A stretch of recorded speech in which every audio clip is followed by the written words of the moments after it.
gang violence and other kind of violence. Get away! I could be at work, at school, in my car, and I can still get shot by the police. But I can get shot anywhere. So it is what it is.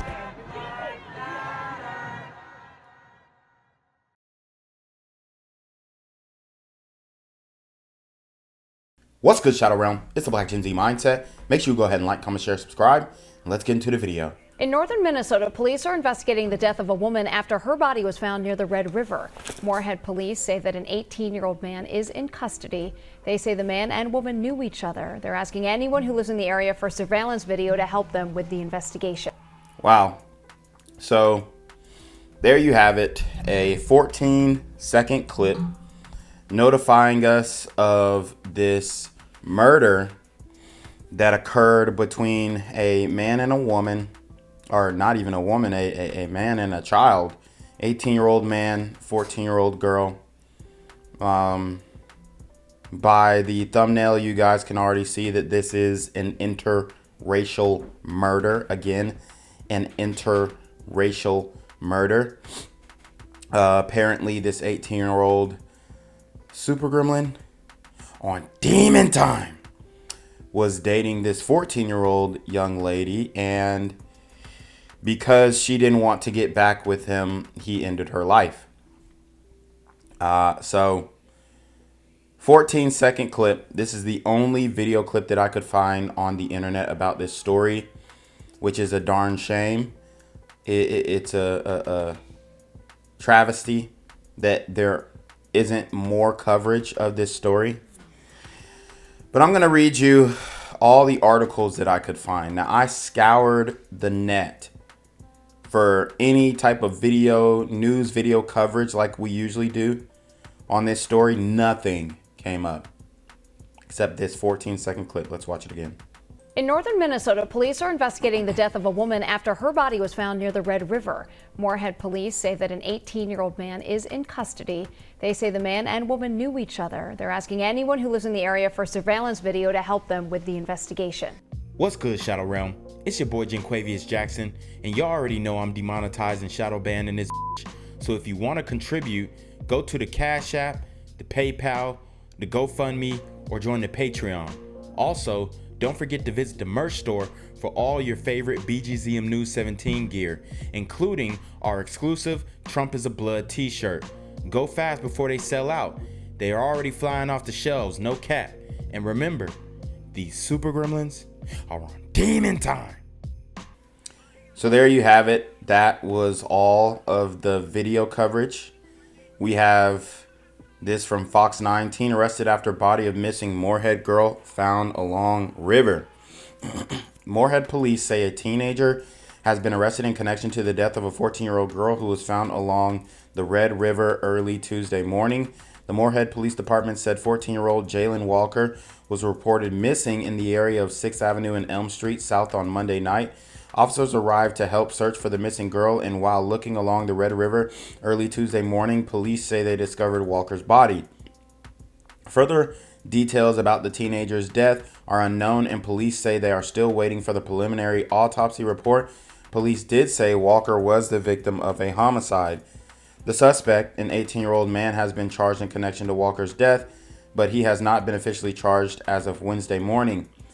Police provided few details about the incident, but said the two knew each other and that there was no known danger to the public. Police are asking for the public's help. While the circumstances of what happened remain unclear, authorities were asking to speak with two drivers who may have given the suspect a ride on the evening of August 19th. According to authorities, the suspect was picked up from an unknown location and driven to the 1700 block of 5th Avenue South in Fargo. A second person then drove him to the Moorhead Police Department, but where he was picked up is unknown. Police also asked the public for help finding a cell phone with an orange case that could be anywhere between the crime scene in Moorhead and the address in Fargo, North Dakota. Police did not say whom the missing cell phone belonged to. So that was Fox 9's initial coverage. Now we have a follow-up story by Fox 9. Fargo man admitted to fatally stabbing teen girl in Moorhead charges. Moorhead, Minnesota. A man who was arrested after the body of a missing teen girl was found in the Red River in Moorhead, Minnesota, is now charged with her murder. Isaac Arthur Arndt, 18, allegedly told police he fatally stabbed 14-year-old Jaelynn Walker about 13 times. Remember, 13 times on the evening of August 19th. Police say Arndt admitted to killing the girl and that they had been in a relationship for several months, but that it recently ended before the stabbing. Investigators reportedly found bloody items at Ardent's apartment. Isaac Arthur Arndt, 18, from Fargo, North Dakota, is charged with second-degree murder for the death of 14-year-old Walker, whose body was found in the Red River early Tuesday morning.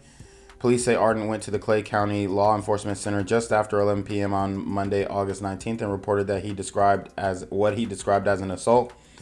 So he turned himself in. According to the criminal complaint, Arndt told police he was with Walker at Gooseberry Park in Moorhead, Minnesota, when an unknown white male started to follow them. So so this is why, God, okay, now I get it. See, this guy, Isaac Arthur Arndt, is another Jussie Smollett, right? He's another Juicy Smollett. He tried to paint the picture that they were attacked by a presumably jealous white man who didn't like their interracial relationship. In all actuality, he murdered his own girlfriend, which, I mean, there's a significant age gap there, but if you think of it in high school terms, he's a senior, she's a freshman. I guess that's something that could happen and then be covered by presumably Romeo and Juliet laws. But I mean, an 18-year-old dating a 14-year-old is pretty that's stretching it really thin there. But Arndt claimed that the man cut him with a knife and that Walker then ran into the woods. Arndt was then treated at the hospital for cuts on his finger. Walker's mother then reported her missing to the Moorhead Police Department around 12:35 a.m. on August 20th. The mother said her daughter's Snapchat location showed an area near a bike trail on Elm Street and 6th Avenue South in Moorhead. Officers then found the girl's body in the Red River near the trail in a wooded area. Police also found a knife and saw the girl had wounds to her back, torso, and neck. Here's the suspect's account. Now, this man lied and said that a white man was chasing them, following them, and he tried to pull the old Jussie Smollett, the white man in a Trump hat saying, "This is MAGA country, ninja," right? But we know that story is tired and played out. It doesn't actually happen like anywhere.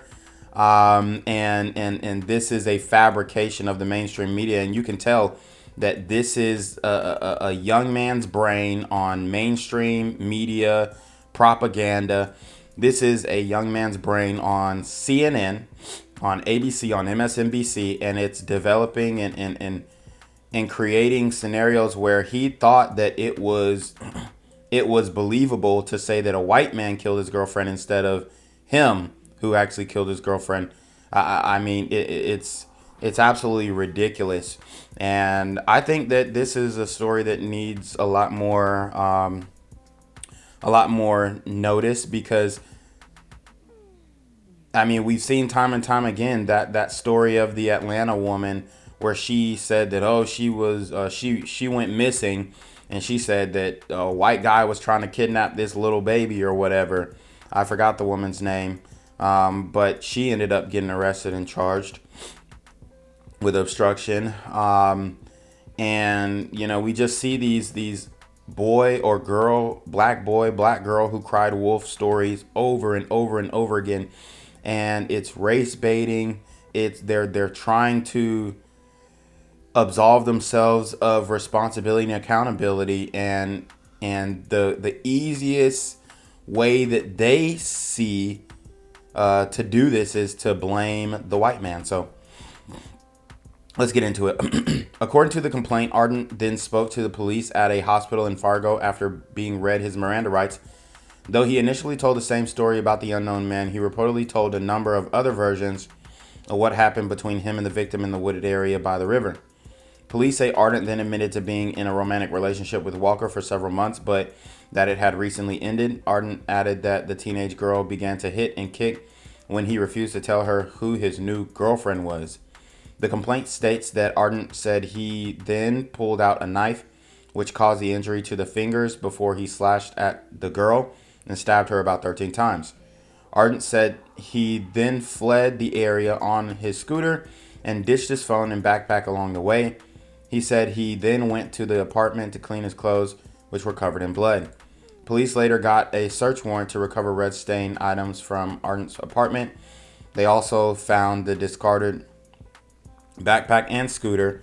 The charges explained. Investigators say surveillance footage and eyewitness accounts place Arndt and the victim in the area of Gooseberry Park between 7 p.m. and 8 p.m. A detective later spoke to Arndt at the Cass County Jail.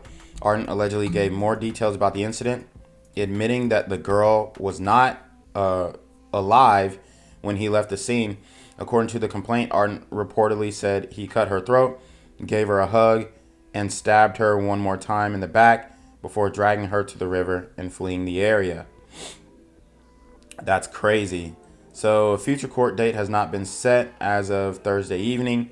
Arndt faces a maximum of 40 years if convicted. A maximum? Shouldn't he get life? So now let's look at who these individuals are. We have this beautiful young lady, young girl, Jaelynn Walker, and who has been murdered.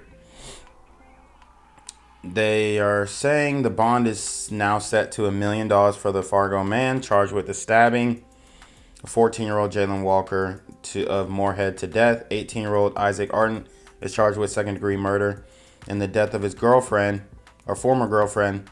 He made his appearance in Clay County Court yesterday after being extradited from Fargo. Walker was found dead in a wooded area along a trail by the Red River on August 20th. An autopsy found she died of multiple sharp force injuries to her back, torso, and neck. Now, they don't have a picture of the suspect in this news story, but we will get to that. So here you have it, Isaac Arndt, and this brother definitely seems disturbed. Just the way that he's looking in the camera, the way he's tilting his head, it's definitely giving a demonic vibe, and we definitely have a lot of demonic possession within the black community, I would say. A lot of it is fueled by the music, the frequencies of the 808, and I'm not blaming that, right? But I think that it is a arm of the media, an arm or a leg, whatever limb you want to describe it as in this analogy. It is a ligament of the mainstream media stoking up not only just the violence within the black community, but also stoking up the tension between races and the racial flames being stoked. So definitely, something that we've covered on the story, the issues of just the racial tensions rising, and right now, unfortunately, it's just appearing that black people think it's okay to just murder not only black men and women, but other races of people, and obviously not all, but there is a segment of the community that is participating, and then there's also a large segment of the community who are enabling, encouraging, and even saying that, oh, well, they deserve this because 400 years of slavery. So a lot of justification coming out of the community, and I personally think it's disgusting. I think it's repugnant. I think it is despicable. I think it is abominable. I believe that it is, you know, something that a mindset that needs to be fixed very quickly. Otherwise, we're going to have an issue on our hands as a black community that we quite frankly will not be able to deal with. A suspect is in custody after a woman's body was discovered along the Red River on Tuesday morning. Isaac Arthur Arndt, 18 years old, from Fargo, was taken into custody and is currently in the Cass County Jail. A long form complaint for felony homicide charges and extradition back to Clay County will be completed by the Clay County Attorney's Office. Police say the suspect and victim were known to each other. The identification of the female is pending further family notification. Her body will be taken to the Ramsey County Medical Examiner office for an autopsy. People living near the crime scene have been asked to view their surveillance footage for any possible activity between the evening of Monday, August 19th, and the early morning Tuesday of August 20th. Anyone with information is asked to call the Red River Dispatch Center.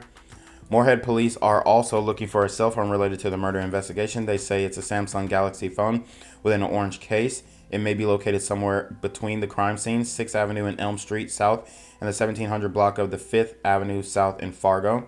Police are also looking to speak to two separate drivers who apparently gave Arndt a ride on the evening of Monday, August 19th.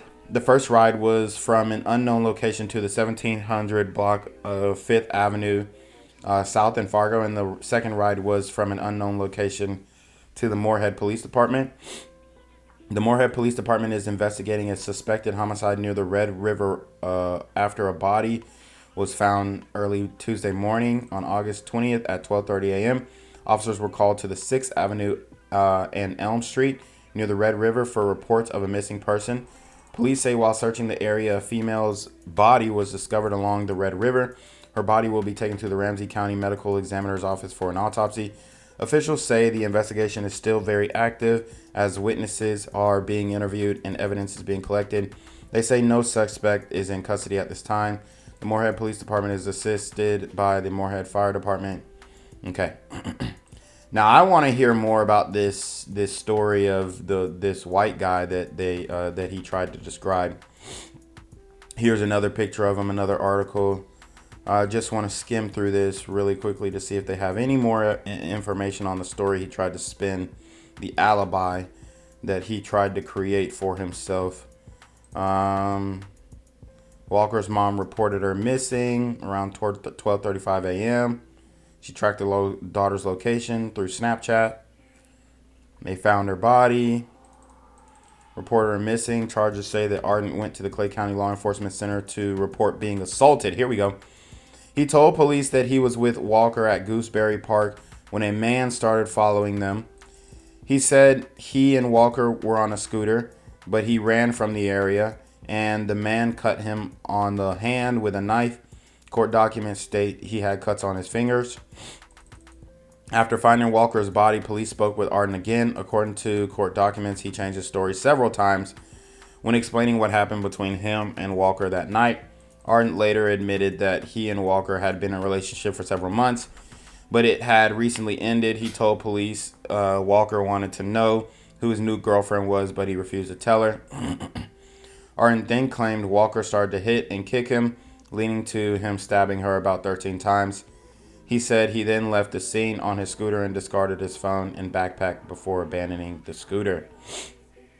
Wow, so he really did try and create this racial scenario of a white man chasing them and all this kind of stuff. So that's pretty disturbing. So now we have his bail set for $1 million. Let's just get through this one. Set for $1 million. Made his first court appearance. Facing up to 40 years in prison. The woman he killed, Jaelynn Walker, would have started school as a freshman this week in Moorhead. So that is extremely disturbing. She was in 8th grade. He's 18 years old.